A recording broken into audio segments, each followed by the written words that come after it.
Hi YouTube, I decided that I would do a recording on moisturizing and sealing hair as there is so much misinformation, I guess, out there on this topic. So I consulted a few research journals and articles by scientists who have actually done solid research on hair and found some interesting things. So I decided to share that with you. The easiest place to start is with the structure of hair, and bear with me if you already know this, but I think it's important to go over it really quickly. The outermost part of your hair is the cuticle.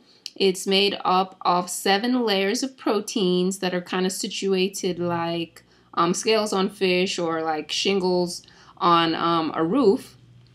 The next layer in is the cortex, also made up of proteins, but they're kind of spiral proteins. And then you have the medulla, which is sometimes there and is sometimes not. So that's kind of the basic anatomy of hair. So back to the issue of moisturizing. What actually moisturizes? Well, the only thing that moisturizes your hair is actually water. Water makes up 10 to 14% of your hair's weight, and the elements kind of rob your hair of the water with each passing day. And by water, I mean, washing hair and also your water consumption.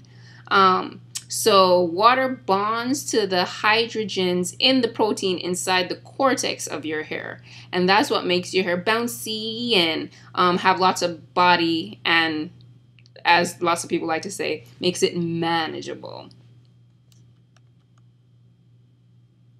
So what about the oils that everybody talks about? Well, researchers in India found that when they did an experiment, they found that only 2 oils that actually penetrate and get underneath those 7 layers of cuticles is extra virgin coconut oil and olive oil. The other oils did not penetrate simply because of their molecular structure. They're just too big and cumbersome, or they're unsaturated. So they found a difference between coconut oil and olive oil in that coconut oil actually loves protein, so when it gets in there into your cortex, it binds to the proteins there and prevents the environment or wear and tear or what have you from stealing the protein out of your hair. They found that olive oil penetrates, but it does not help with any kind of protein loss. So if you had to choose between the two, coconut oil is actually the better way to go because it helps increase health more than olive oil does. So what about all the other oils that everybody is fond of?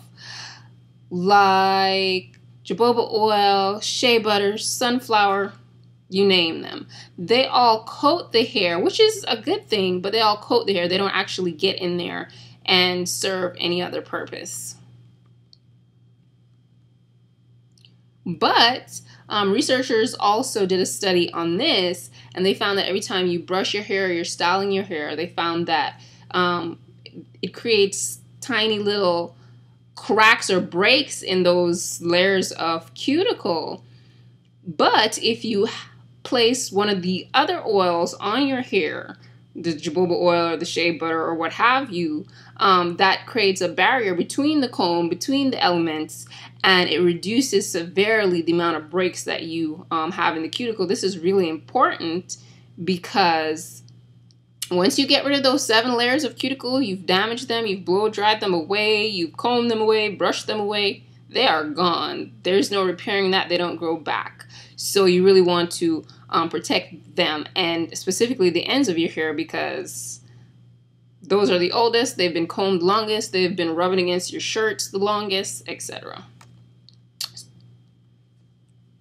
So in doing this research, found that a really good moisture routine would be to wash with a shampoo, sulfate free, of course. And I say washing with a shampoo because that's the only thing that's going to get rid of the oils. If you are actually sealing your hair daily, oils draw dirt from the environment, so you're going to have buildup that conditioner is not going to wash away. And then after you do the shampoo and rinse, then you do a deep conditioner with some kind of protein, not necessarily an intensive protein, but some kind of protein to help balance out, you know, the moisture of the water.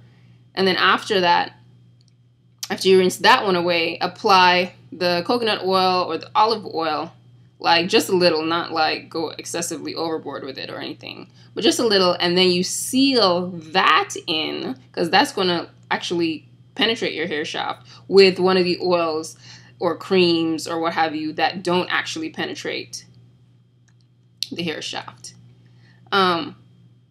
Researchers also found that if you want to go for the gusto and do something a bit extra, if you apply coconut oil before washing, just for quite a few hours, actually 3-4 hours, and sit with a shower cap and then do the shampoo has a much less effect in drying, or is not able to pull the moisture out of your hair, because again, the coconut oil is going to get in there and actually bind to those proteins, so your hair won't be quite as dry. I've noticed that a lot of ladies like to use humectants in their daily moisturizing or daily watering of their hair. Humectants are just structures or products or whatever you want to call them that attract water to your hair and keep the moisture content high. Here's kind of a inclusive list of the humectants that you find in hair products often. And when you're thinking about humectants, everybody's like, they're great and you should really use them. But there is a but. Humectants draw water in. But if you live in a humid climate like Florida or somewhere like that, humectants can cause your hair to swell. Your hair's water content, like I said before, is what, 10 to 15-ish, but it can increase to about 40%. And if that happens, what happens is your cuticles just stay open permanently. And you get frizz and your hair feels rough. And then if you go and you then comb, you're kind of just combing away those very important layers of cuticle. And conversely, if you live in a really dry or a really cold climate, the humectant is still going to want to do its job. So if there's no moisture in the air for it to draw from, it's going to look inside your hair at that 10-15% water content, and it's going to draw it out. So just be aware, like in the winter, you might want to pull back on using things like honey and glycerin, and in more humid climates, you might want to find some alternative than using a humectant in your daily moisturizing routine. And that is all she wrote. Thanks for watching. Feel free, if you have any comments or questions, to leave those. Here are the references for these studies and where I got that inclusive list of humectants. All right, hope it helped. Thanks.